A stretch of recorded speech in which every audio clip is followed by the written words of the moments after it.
1 Coríntios, capítulo 13, versículo 1.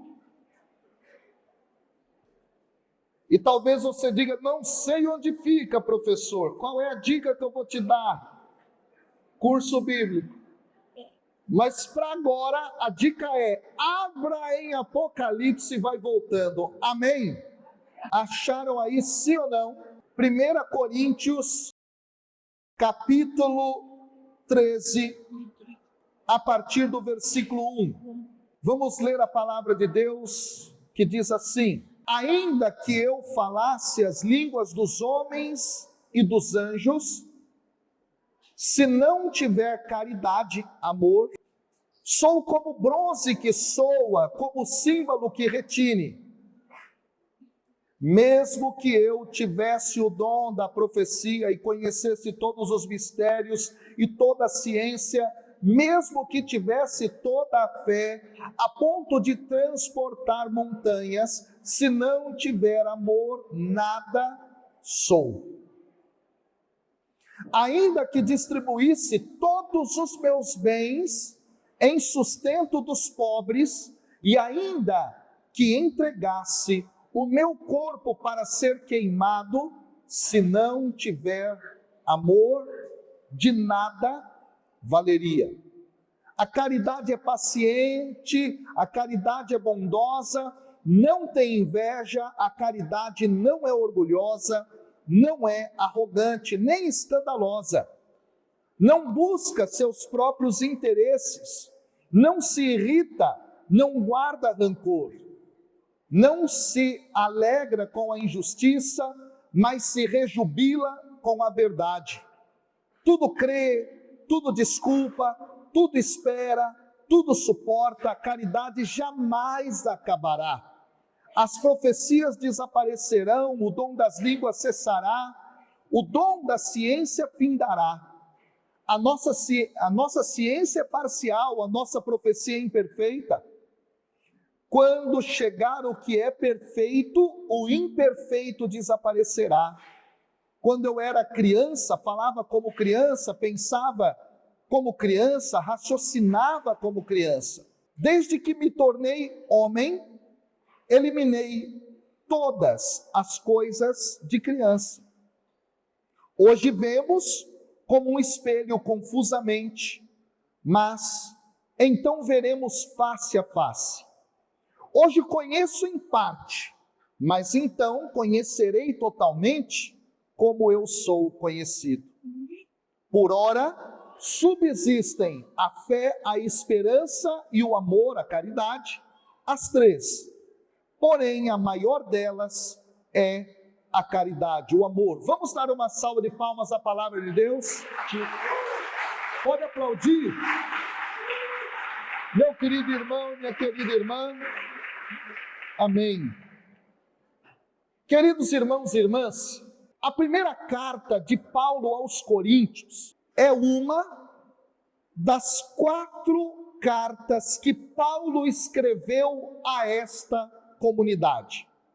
Sim, nós temos acesso a 2 delas dentro da nossa Bíblia. As outras se perderam. Paulo tinha uma conexão especial com esta comunidade situada nesta cidade grega. E sabemos que Paulo, em uma de suas viagens missionárias, ficou, pelo menos, de acordo com Atos dos Apóstolos, capítulo 18, versículos de 1 a 18, pelo menos 18 meses morando com os coríntios. E é interessante, portanto, sabermos desta informação, porque ela vai ser importante para entender aquilo que nós temos dentro da primeira carta aos Coríntios, no capítulo 13, nestes versículos a que nós vamos fazer referência ao longo da nossa pregação. Por que é tão importante saber disso? Porque o apóstolo Paulo tinha uma relação de conhecer por dentro esta comunidade que, inclusive, foi ele que fundou. E ele, portanto, manteve relacionamento com essa comunidade, mesmo depois de ter saído daí para continuar a obra da evangelização. A primeira carta aos Coríntios é escrita justamente por conta do fato de que Paulo, que não tinha perdido contato com tal igreja, recebeu uma correspondência. E esta correspondência trazia perguntas, problemas, questionamentos que os coríntios tinham frente a diversas coisas.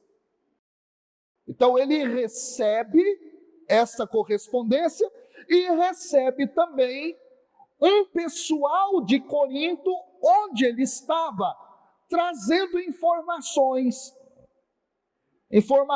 que a gente chama hoje com a palavra fofoca. Veio gente de lá contar para Paulo os problemas da comunidade, e Paulo escreve a carta para dar conta desses problemas. E um dos problemas que a comunidade enfrenta, e que Paulo vai começar a dar conta no capítulo 11, 12, 13 e 14, é o fato de que esta comunidade era cheia de dons, porém vivia uma confusão danada, tanto no seu aspecto litúrgico, quanto também no aspecto de que as pessoas não entendiam bem qual era o melhor modo de se vivenciar os carismas do Espírito. Então Paulo, em uma dessas sessões da carta, vai falar a respeito da boa ordem que deveria ocorrer na liturgia, nas assembleias, nas reuniões de oração que eles realizavam. Então, Paulo fala dos dons, explica para eles de modo bem rápido a respeito desses carismas. E então, no capítulo 13, depois de ter falado das manifestações do Espírito, então, o apóstolo vai dizer, no final do capítulo 12, no versículo 31, aspirai os dons mais altos. Sim, busquem os dons, sobretudo os mais altos. Aí, ele continua dizendo, aliás, passo a indicar-vos um caminho que ultrapassa a todos os dons. Opa! Vem então o capítulo 13, versículos de 1 a 13, que nós lemos aqui. Ou seja, para Paulo, ele está apresentando um caminho que ultrapassa toda e qualquer vivência dos dons, dos carismas do Espírito. E qual é esse caminho que ultrapassa os dons? O amor. O amor, queridos irmãos e irmãs. E aí é interessante que se trata, portanto, aqui de um apóstolo que quer ensinar à comunidade o que é de verdade viver de acordo com a santidade querida por Deus a nós. Paulo então apresenta nos 3 primeiros versículos o amor enquanto graça preeminente. O que é isso, professor? Talvez você pergunte aí. O amor é aquilo que tem maior valor, está acima de qualquer dom espiritual.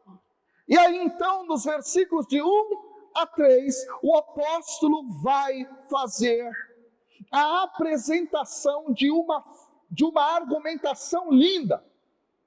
Ele vai usar a seguinte construção: 1, 2, 3, 4, 5 vezes. Ainda que eu, ele usa isso, essa expressão, ainda que eu, 5 vezes. Ainda que eu, o quê? Ele vai dizer: fale todas as línguas do mundo, ou seja, a língua dos homens e dos anjos. Ainda que ele tenha o dom de profetizar, ainda que ele tenha uma fé grandiosa, ainda que ele distribua todos os bens aos pobres, ainda que ele entregue o seu próprio corpo a chamas, aí ele conclui estes argumentos dizendo o seguinte: ainda que eu faça tudo isso, se não tiver amor, ele vai repetir a expressão se não tivesse amor, nesses 3 versículos, 3 vezes, ele vai concluir o seguinte: se eu não tiver amor, eu sou como um bronze que soa, como um símbolo que retine.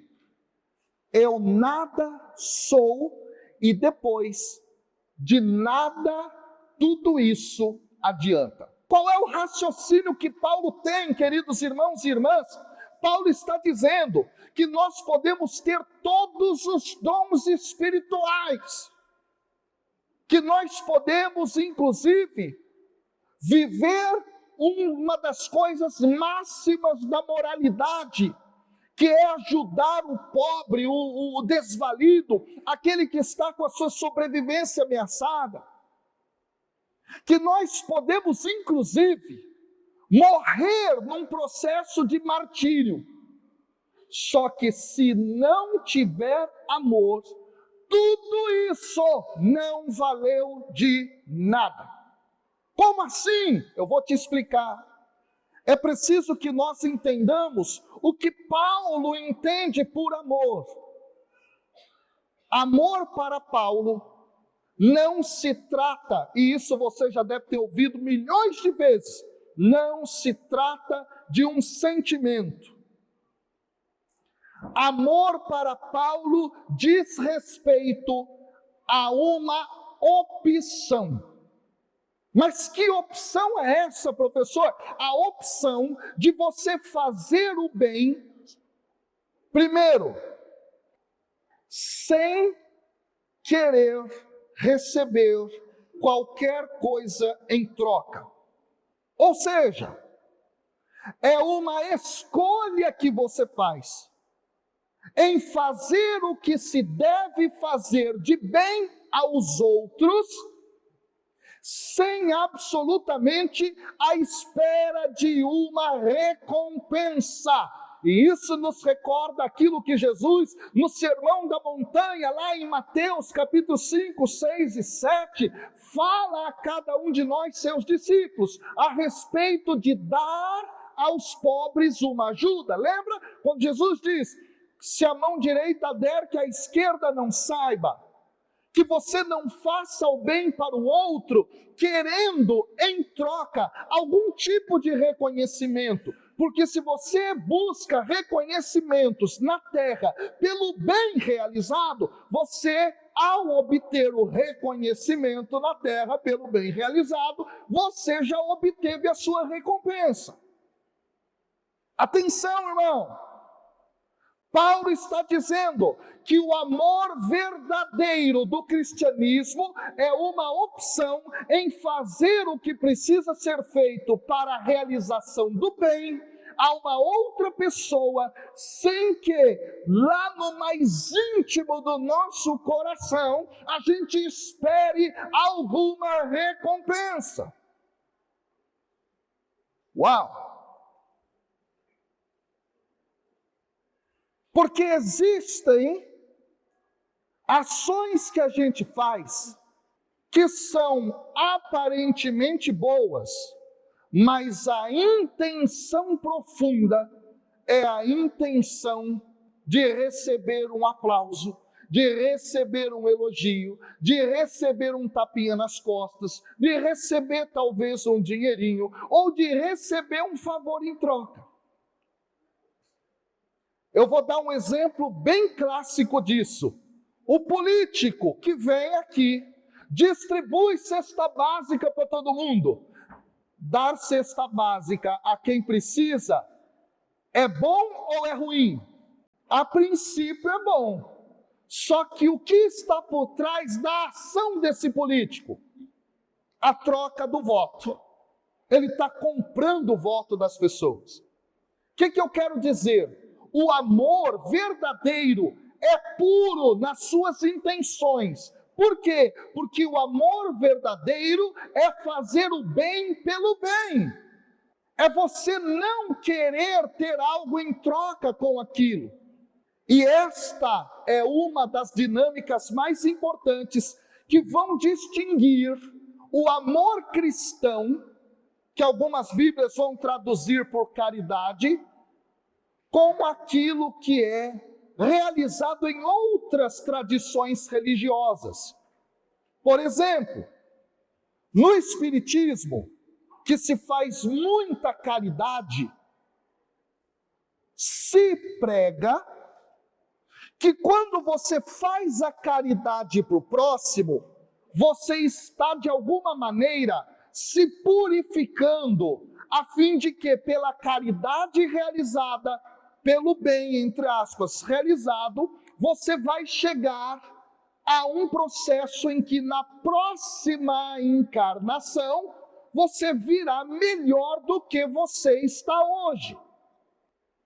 Para o cristão, esse tipo de ação é um tipo de ação que não corresponde ao querer de Deus revelado em Cristo na obra do Espírito. Por quê, professor? Porque quando nós realizamos as coisas, nós estamos entrando no raciocínio de um grande santo da igreja chamado Santo Agostinho, onde, quando ele trabalha a questão da graça de Deus que opera na humanidade, Santo Agostinho fala algo maravilhoso. Ele fala que absolutamente toda e qualquer ação boa que a gente realize, ou até mesmo um ateu realiza, esta ação é movida pela graça de Deus que atuou no coração do ser humano.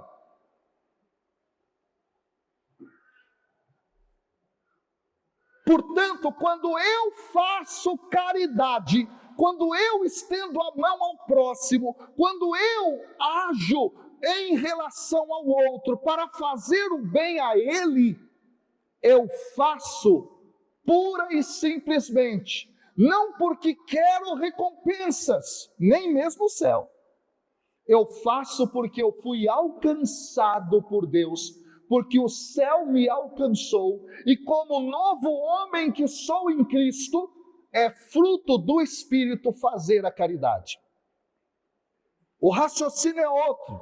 Nosso querido, saudoso Papa Francisco fez diversas denúncias em suas catequeses a respeito da distorção dessa ideia. E a distorção dessa ideia tem um nome dentro da teologia, se chama pelagianismo.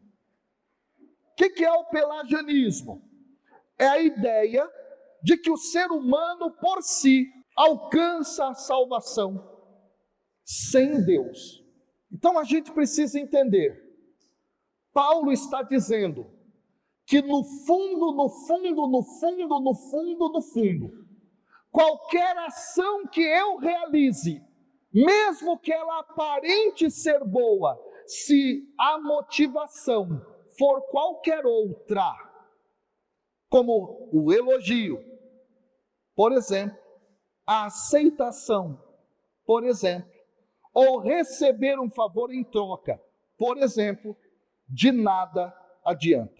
O grande desafio, portanto, para se viver a caridade tal e qual Cristo nos apresenta e Paulo nos mostra aqui, o grande desafio é viver uma vida no Espírito. Porque se eu vivo no Espírito, os frutos se manifestam, e ao se manifestarem, portanto, queridos irmãos e irmãs, o bem que eu realizo não é com qualquer tipo de interesse, é puro agir do próprio Espírito em mim. Essa é uma das bases da pneumatologia, da antropologia, da Igreja Católica Apostólica Romana, da teologia da graça nossa católica. Isso nos difere do Espiritismo. Então, eu quero deixar esse primeiro ponto da pregação claro para você. A caridade é uma opção que eu faço em realizar o bem, porque Deus me alcançou. Isso é fruto do Espírito que age em mim. Eu não faço bem para receber qualquer coisa em troca. Daí então nós temos a palavra caridade, vem do grego caris, e caris significa graça. Graça que também tem a ver com algo que é de graça, ou seja, que não tem preço. Esse é o ponto. Então vamos lá. Se você está lá no seu grupo de oração e varre a igreja antes da reunião de oração acontecer, e dentro de você existe uma intenção. Qual é a intenção? Receber um elogio do seu coordenador. Aquilo que você realizou não é caridade, aquilo é interesse. Vocês estão entendendo onde eu estou chegando, sim ou não?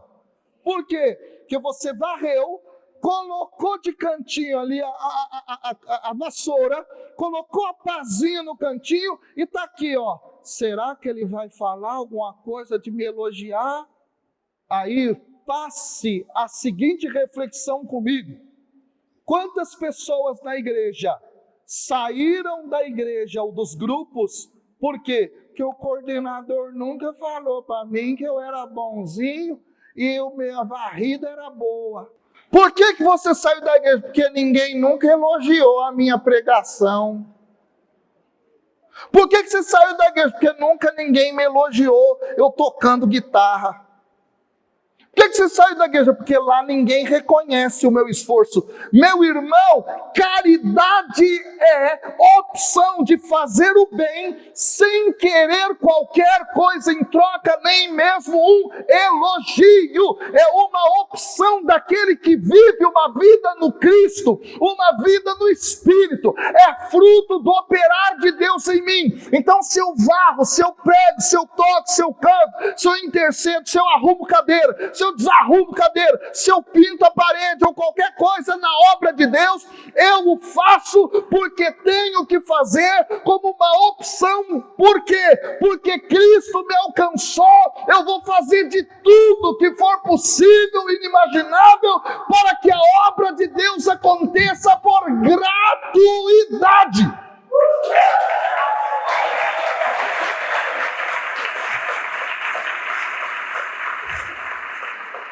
Então essa conversa, meu formador não me elogia, meu coordenador não me elogia, seu caráter está corrompido. O seu caráter está corrompido. O que é caráter?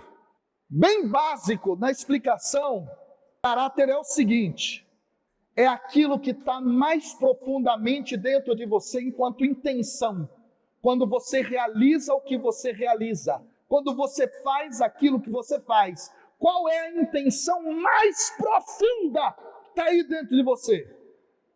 Quer ver como a gente vive um jogo de caráter distorcido? Tem muita gente que acha que critério para viver uma vida na igreja com Deus é o se sentir bem. Escuta, olha que armadilha. A pessoa vai lá e ajuda um pobre. E qual é a motivação dela? Ela até verbaliza isso e as pessoas aplaudem. Ela diz assim: olha, é tão bom, a gente se sente tão bem. quando eu pego um saco de arroz e levo lá na igreja. E eu faço isso porque eu me sinto tão bem com isso. Você pode se sentir bem com isso, mas se a intenção de dar o saco de arroz é se sentir bem, caráter distorcido. Quando o caráter não é distorcido no horizonte da caridade cristã, não quero dar o saco de arroz.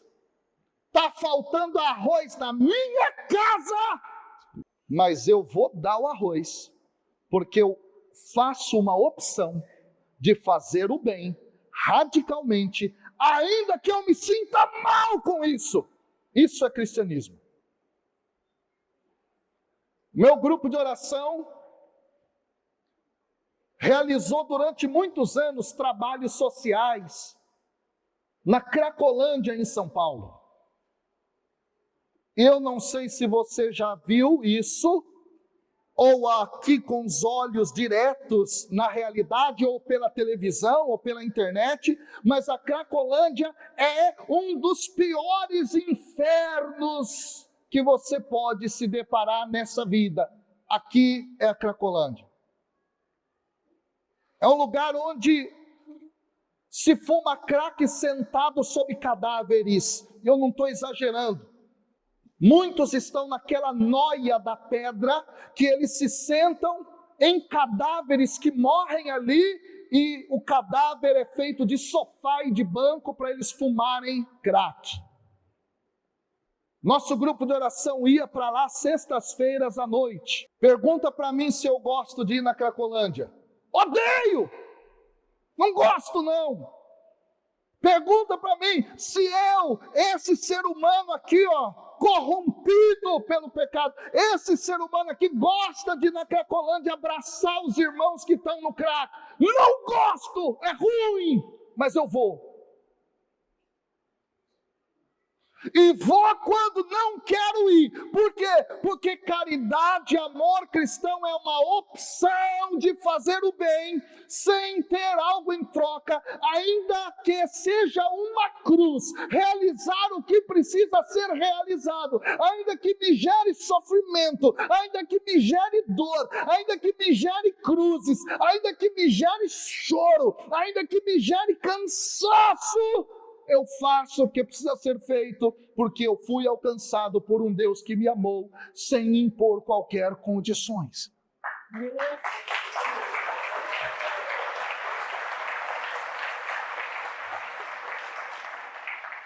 Meu grupo de oração fazia missão dentro da Fundação Casa, antiga FEBEM. Aqui no Paraná era esse nome também? FEBEM? Onde estão os menores infratores ali? Pois é. Fala para mim se eu gostava de ir na FEBEM. Não gostava. Mas não gostava. Chegou o dia da missão na FEBEM. Eu falava, oh meu Deus, eu prefiro fazer missão pregando em estádio de futebol, pregando na frente da televisão, sendo acolhido nos hotéis bons da cidade que os irmãos nos colocam por carinho pelo missionário, comer boa comida, igual eu comi aqui, aquele porquinho ali agora estava bom demais, e tudo. Aqui é bom fazer missão, mas lá não é bom. Só que não é porque lá me faz me sentir mal, que eu deixo de ir lá e só opto por vir aqui, que me faz me sentir bem. É uma delícia pregar, cara, eu gosto de falar para vocês aqui, até espumar o canto da boca e fala, e todos vocês me aplaudem, no final vem falar comigo, tira foto comigo, é uma benção. Agora lá não, mas é lá onde se opera de modo mais radical e profundo a entrega que o cristão deve fazer de si, por amor e pelo bem, por Deus, pelo Evangelho, porque lá ninguém me aplaude, porque lá ninguém me coloca em bons hotéis, porque lá ninguém me dá uma comida gostosa, porque lá eu não recebo um centavo de ajuda ministerial para nada. É lá onde se opera a radicalidade do amor cristão. Não quero ir, mas eu vou. Por quê? Que é uma opção. Por que é uma opção? Porque Deus me alcançou. Por quê? Porque eu vivo uma vida no Espírito. Por quê? Porque Deus quer que eu faça isso. É sacrifício de si, puro, direto. É opção, porque eu fui alcançado por um Deus que me amou. É isso que Paulo está falando. Quais são as suas intenções ao estar aqui, nesse encontro? Ah, professor, eu vou lá no Pentecostes da RCC Umuarama. Por quê? Porque lá vai estar o ministério de música, aquele ministério é bom demais. Vou lá. Qual é a sua intenção? Ouvir os irmãos cantando maravilhosamente bem? E que fazem isso, parabéns. Ou é estar aqui em comunidade porque precisa ser feito, porque você é alguém que vive no Espírito? Exato, é isso. Eu já ia falar do Frei. Já estamos chegando no Frei já. Deixa eu falar para você. O Frei Gilson é meu amigo, certo? Amigo, eu conheço o Frei quando ele tinha 14 anos de idade. Ele tocava no grupo de oração num violãozinho velho, certo? Conheço a mãe, conheço a família dele, preguei no grupo de oração, preguei em retiro onde ele teve a experiência de conversão dele. Sou velho, viu? Conheço ele desde os 14 anos de idade. Eu tinha um programa de rádio na paróquia dele, de origem. Então não é nada contra o Frei, que é uma pessoa santa, de fato, um homem de Deus.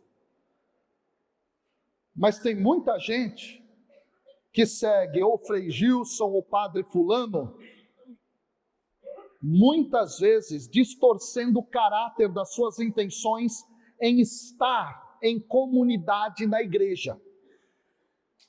O professor falou difícil, fala fácil. Fácil é o seguinte: tem muita gente que só está lá e deixou de estar aqui, porque deveria estar aqui, porque o Frei está lá e não está aqui. Fato. Aí Deus está lá em cima, sondando cada coração e está falando, só está aqui por causa do Frei, né, filha da mãe? Eu achei que eu era o centro da sua vida. Eu achei que era a razão. Como é que é a música lá que nós cantamos até aqui? Isso, aí você está cantando com o Frei lá. Tu és o centro da minha vida. E Deus que sonda teu coração está falando, é tudo mentira. Ô minha filha, você está aqui por causa do meu servo, o Frei Gilson. Não está aqui para me adorar, mas está para tirar foto e um autógrafo. Você está entendendo? Deus sabe, no fundo, o caráter das suas ações. A caridade, o amor, é uma opção que você realiza em fazer o que precisa ser feito, ainda quando isso te gere cruz, ainda quando isso te gere dor. Lembra de Jesus, que é o amor expresso do Pai na mais profunda perfeição. O que Jesus disse? Pai, afasta de mim esse cálice. Mas por quê? Porque tem dor, tem dificuldade, tem luta, tem derramamento de sangue, tem sofrimento posto. Mas o que Jesus faz? Mas que se faça a tua vontade e não a minha. Caridade pura e profunda. A opção de realizar o que precisa ser realizado em vista do bem do outro ou dos outros, sem absolutamente qualquer desvio e distorção de caráter. Vocês estão entendendo o que eu estou dizendo, sim ou não? Qual é a sua intenção em estar aqui? Ah, professor, eu vou lá naquele evento em Umuarama, sabe por quê? Porque eu estou com uma dor nas costas e eu preciso de cura. Deus está lá no alto falando, filha, você veio pelo interesse errado. Ué, professor, mas não pode ir em busca de cura? Claro que pode. Pode rezar por cura? Claro que pode. Mas se a sua intenção em estar aqui é simples e puramente fazer de Deus um balcão de negócio, onde você entrega a Deus seu esforcinho de estar aqui, para Deus te dar algo em troca, não há relação de amor de acordo com o Evangelho de Jesus. Nem com aquilo que Paulo está dizendo aqui. Meus irmãos, escutem o que eu estou dizendo. O amor de acordo com as Escrituras é uma opção que você realiza sem troca com qualquer coisa. Mas pelo fato simples e puro de que você foi alcançado pela graça, a graça age em você e os frutos do Espírito se dão. A gente precisa começar a entender de forma mais profunda, portanto, esta noção de que o amor é a graça preeminente. É isso que é o mais importante. É aquilo que Deus vai enxergar dentro do nosso coração no juízo final. Porque Deus sabe quais são as suas intenções. Deus sabe. Deus sabe. Só que Paulo é maravilhoso, não só nos 3 primeiros versículos, ele nos ensina que sem amor nada somos, sem amor nada se aproveita, sem amor nós somos como um símbolo que retine, sem amor nós não somos nada. Paulo agora, dos versículos 4 ao versículo 8, vai trazer para nós as características do amor. Atenção, quais são as características do amor que o apóstolo trabalha? São 15 características. Olha para o irmão que está do seu lado e diga, são 15 as características do amor. Olha para o irmão que está do seu lado e diga assim, está preparado, meu irmão, para entender isso? Olha aqui para mim, característica número 1, o amor é paciente. O tempo é curto, eu não vou conseguir elucidar todas as 15 características. Então, algumas eu vou falar mais rapidamente, outras eu vou estender um pouco mais. Mas, ele diz, o amor é paciente. O que é isso em grego? Em grego, o termo paciente, dentro da língua grega, o paciente é aqui, meus queridos irmãos e irmãs, um verbo. Ué, você fala, como assim? Paciente é um verbo? No grego é. É o verbo que Paulo usa, makrotimei. Este verbo é algo que a gente não tem uma tradução direta para ele, a não ser juntando alguns verbos, que é ter paciência. A gente não tem o verbo pacienciar, por exemplo, tá? Não existe, pelo menos não conheço um verbo que pudesse ser diretamente traduzido aqui. Quando Paulo diz, o amor é paciente, esse verbo vem de 2 raízes na língua grega. Primeiro, macros. Macros significa longo. E timos, a segunda palavra que forma o verbo, significa ira. Como assim, professor? A ideia é você ser capaz, olha para mim, de esticar o máximo que você pode a sua resistência à ira que você está sentindo. Como assim, professor? A caridade é paciente indica uma resistência prolongada que a gente deve ter diante do mal que é feito, sem que a gente queira fazer uma retaliação.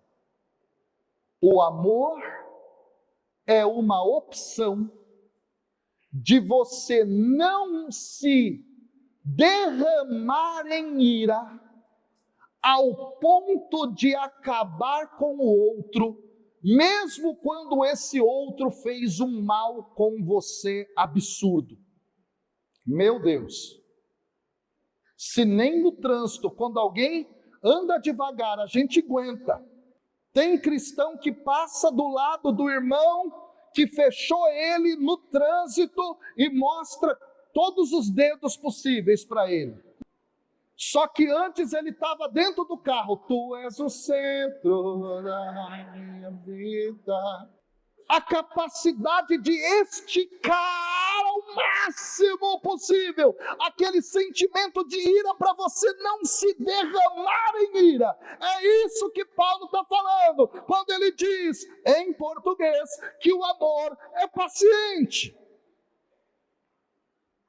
Depois ele continua, o amor é benigno. O amor é benigno. Em grego, a palavra utilizada é maravilhosa, porque é uma palavra que significa bom, gentil, útil. O que ele está dizendo? O amor e a ação de amar é aquela que realiza o bem para o próximo, que realiza o que lhe é útil, ou é a ação de tratar o outro de maneira cordial, de maneira gentil. Tudo isso está englobado quando Paulo diz que o amor é benigno. E, aliás, o termo em grego é um verbo também, tá? Porque, na verdade, as 15 características são 15 verbos que ele usa.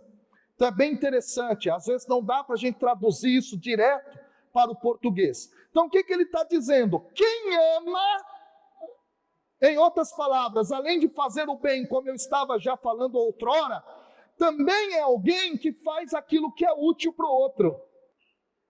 Ajuda o outro, não atrapalha a vida do outro. Quer ver o amor? Quando o marido, depois de fazer xixi, limpa o vaso.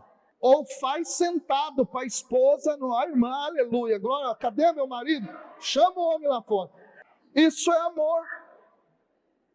Quando o homem faz sentado, para não sujar para a mulher ou para o resto da família. Mas qual que é a visão do homem que não vive a vida no Espírito? Lá vou eu, eba! Estou nem aí. Irmão. Fácil não. Eu sou homem, rapaz, eu faço de pé aqui o negócio. Amor é fazer algo útil para o outro. Você tem feito algo útil para as pessoas? Tem gente que não é nem útil aqui no retiro. Nem nesse encontro está sendo útil. Está sendo peso para o outro. Está sendo peso para o outro. De diversas formas. Na hora da fila da comunhão, eu sempre acho tão bonitinha a fila da comunhão. 10 pessoas entram na sua frente. Na fila da comida, sai daqui, filha da mãe, você está... cheguei primeiro aqui, eu vou comer mais. Fila da comunhão e fila do retiro. É uma bênção, certo? É voador, irmão. Pelo amor de Deus. Caridade, faça algo útil para o outro. Mas algo útil para o outro esperando algo em troca, sim ou não? Tem que fazer porque você é cristão, sem esperar algo em troca. Nossa, dei meu lugar na fila para o Júlio, ele nem me deu obrigado. Que bom, você fez o que precisava ser feito, sem absolutamente nenhuma recompensa. Faça algo útil. Trate os outros de forma gentil, de forma cordial. Meu irmão, quantos cristãos não cumprimentam as pessoas do trabalho, não cumprimenta vizinho, não cumprimenta ninguém. Quando o outro fala bom dia, ele vira a cara para o lado. Mas lá no grupo de oração ele está: tu és o centro. Na hora da paz de Cristo na missa, ele sai cumprimentando todo mundo, irmão. Ele vai olha, tem um cachorro passando, é paz de Cristo pro cachorro. Ele cumprimenta todo mundo, mas no dia a dia dele é a pessoa mais amarga, mais tosca, mais dura. Ah, mas eu já dei bom dia para aquele fulano e ele não me retribuiu. Que bom! Faça sem esperar algo em troca. Vocês estão entendendo o que é caridade? O que é amor de verdade? Depois, terceira característica das 15, Paulo diz que o amor não arde em ciúmes. Que o amor não arde em ciúmes. É interessante porque na Bíblia nossa, Ave Maria, é traduzido por inveja. Aqui o termo grego é zeloi. Zeloi significa ciúmes, um tipo de zelo excessivo, aliás. Só que ele também pode ser rivalidade e também pode ser inveja. Então, atenção, caridade não tem inveja. Eu olho aqui para o irmão com a guitarra bonita que ele tem aqui, digo: nossa, que guitarra legal, irmão. Rapaz, olha. Só que dentro de mim está assim, que essa guitarra cai e quebra. Que ela é mais bonita que a minha. O irmão prega melhor que eu chego com aquele sorrisinho de cantinho de boca e digo: parabéns. Arrebentou. E dentro de mim está queimando aqui, ó. Ele recebeu mais aplauso que eu. Tem mais gente lá em Paranavaí vendo o Frei Gilson do que eu aqui. Estou eu aqui falando contra o evento de lá, mas por quê? Porque eu estou com inveja de lá. Não estou não, mas estou brincando que você está entendendo o que eu estou falando. A caridade e o amor não é invejoso, não é invejosa, não está em processo de rivalidade. Quer ver só? Tem um grupo de oração que é rival do outro. Então como é que funciona? Funciona assim, ó. Meu grupo tem 100 pessoas e o seu tem 200. Gente, nós temos que fazer uma força-tarefa para trazer 300 pessoas na semana que vem, amém? Só que você está fazendo isso por quê? Para salvar almas? Não! É para que o seu grupo seja maior do que o grupo daquele que você tem inveja e você acha que é teu rival.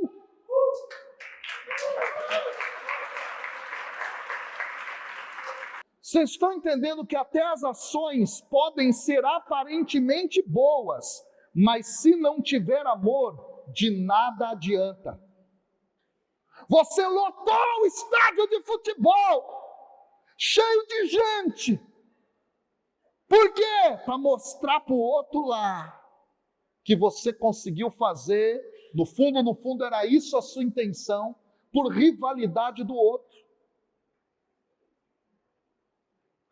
É acampamento contra grupo de oração. Rivalidade. Qual que está mais cheio, o evento do grupo ou o evento do acampamento? Deixa eu ver lá no outro dia, que eu vou lá ver o acampamento lá, como é que está. Ih, rapaz, está cheio lá, hein? Nós temos que fazer alguma coisa por lá de cá. E começa a briga. Se não é por amor, não é por nada. Porque no final dos tempos, tudo isso aqui vai aparecer, ó. Está aqui dentro. E Deus sabe muito bem por que eu estou aqui na frente. Deus sabe muito bem por que eu estou aqui na frente, tá? Deus sabe muito bem que você tem essa guitarra bonita aqui, viu, irmão?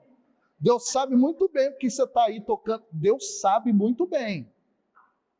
Então não adianta seu sorrisinho enganador para mim, não. Nem o meu sorrisinho para você. Porque Deus sabe muito bem se existe distorção de caráter dentro de mim. Aí continua. A caridade não é orgulhosa. Na Bíblia nossa, em português, Ave Maria.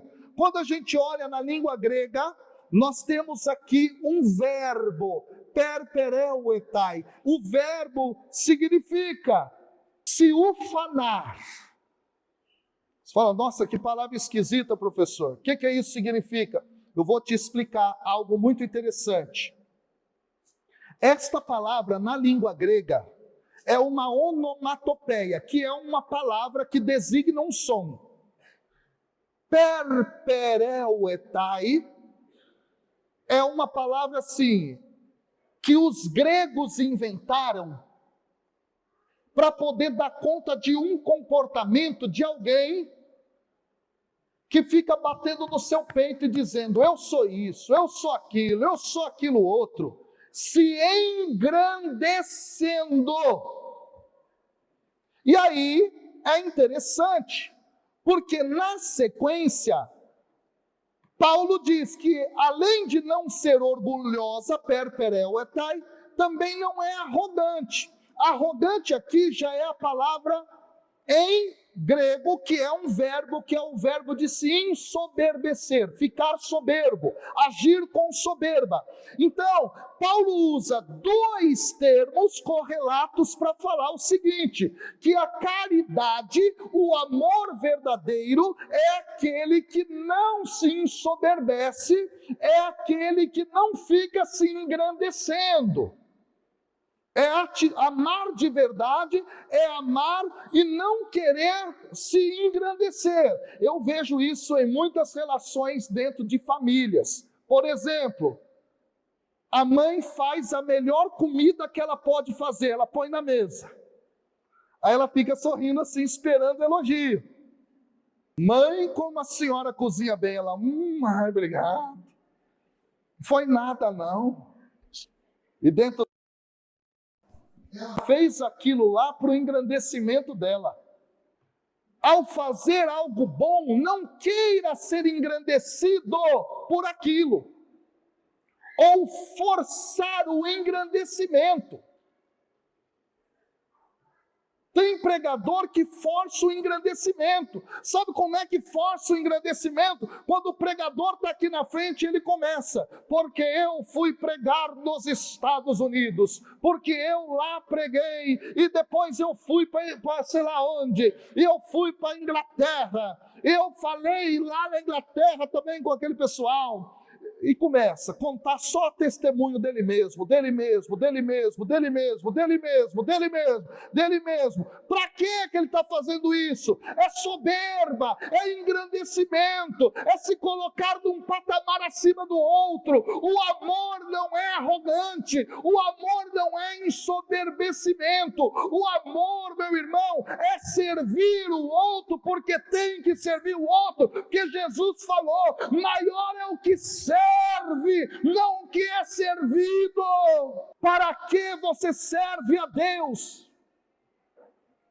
Para se ensoberbecer, para ficar acima dos outros. O amor não é soberba.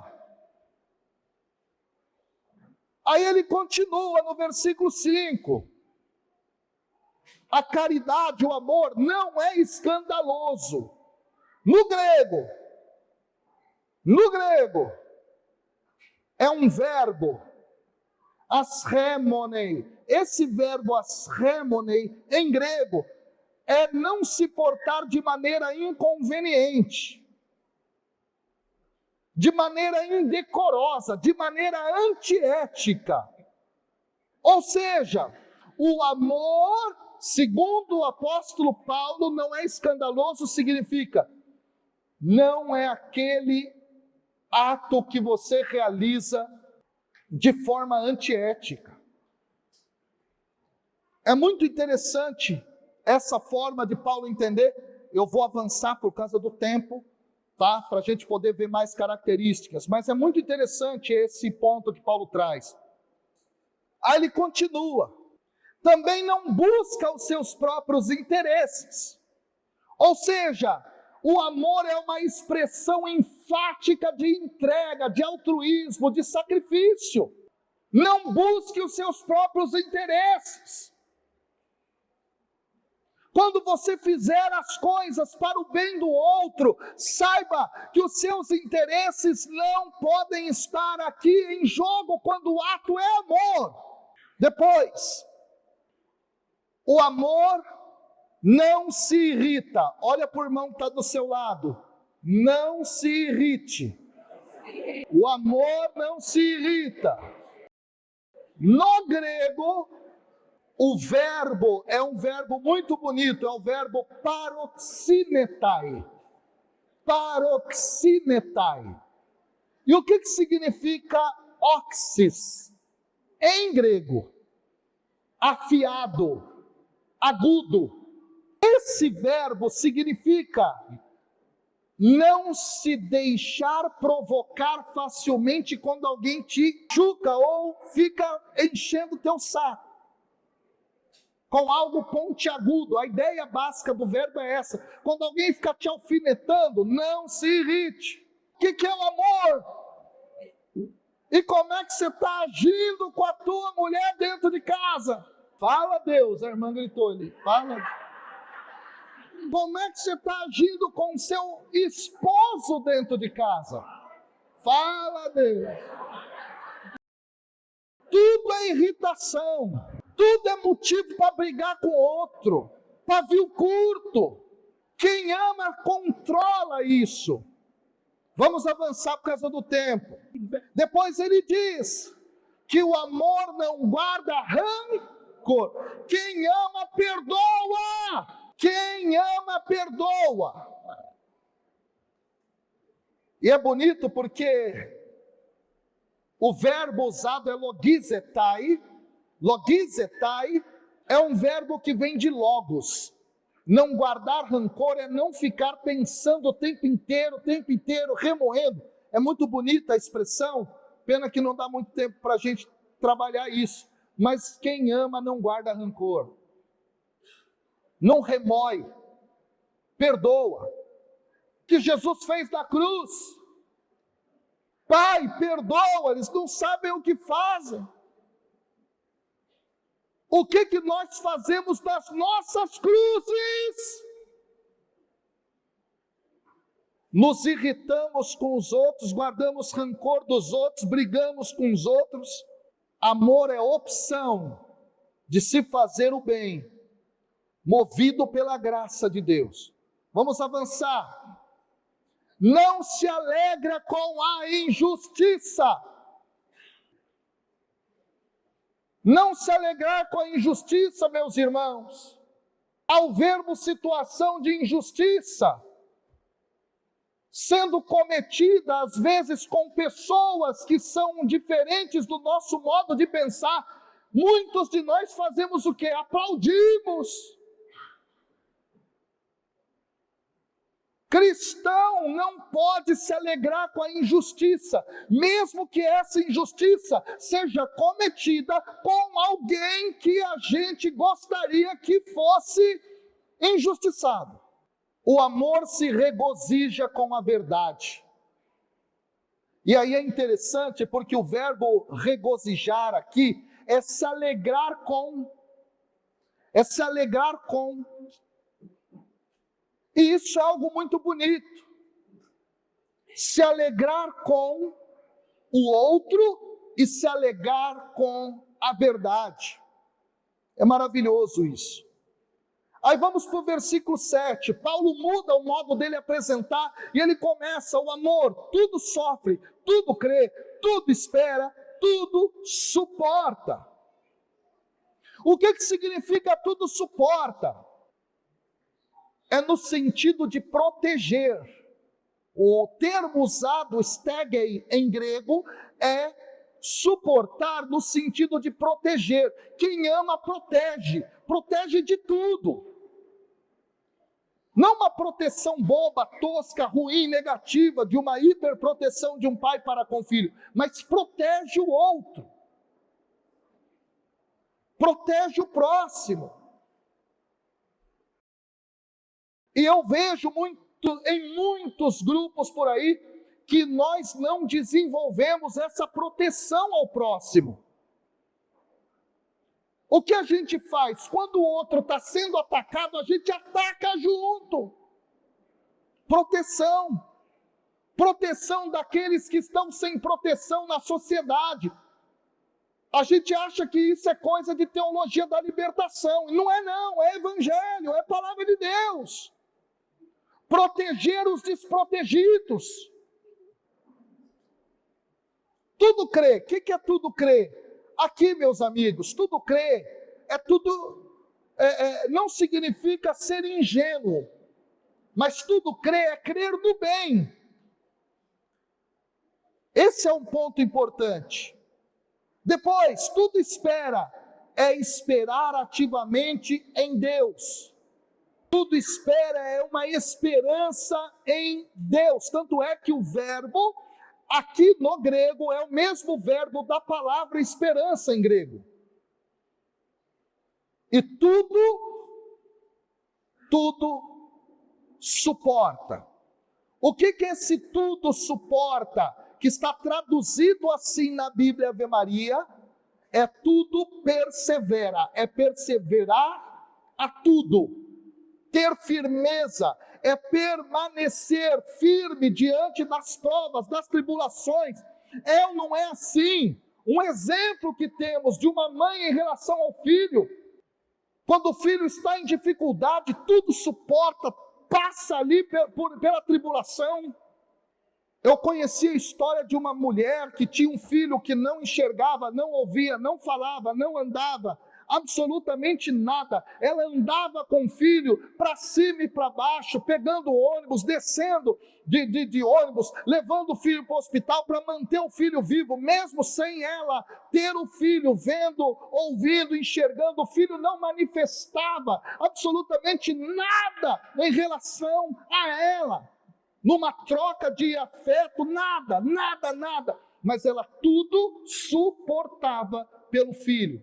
Se você ama de verdade a Deus, por exemplo, sem querer ficar barganhando com Deus, Deus eu te sirvo, me dá um negócio, Deus eu te sirvo, abre uma porta para mim, Deus eu te sirvo, arruma um desencalho para a minha vida, essa troca, se você ama de verdade a Deus, você suporta qualquer tribulação para permanecer fiel a Cristo, sem desistir da tua caminhada.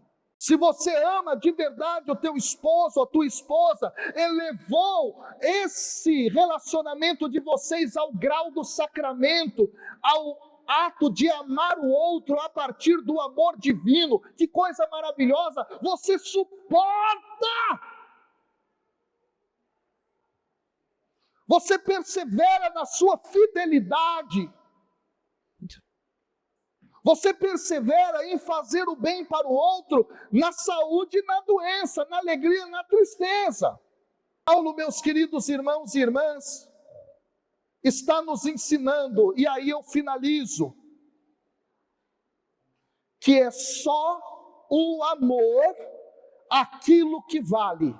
Ele continua dizendo no versículo 8, e assim ele vai finalizando o raciocínio: o amor jamais acaba. Escuta aqui, escuta. De tudo que você faz na vida, é o amor que vai restar. De tudo que você faz na igreja, é o amor que vai restar. Ou seja, Deus vai sondar teu coração, o mais profundo do caráter das suas ações, para entender os porquês você faz o que você está fazendo, e Deus vai ver se é por amor ou se não é.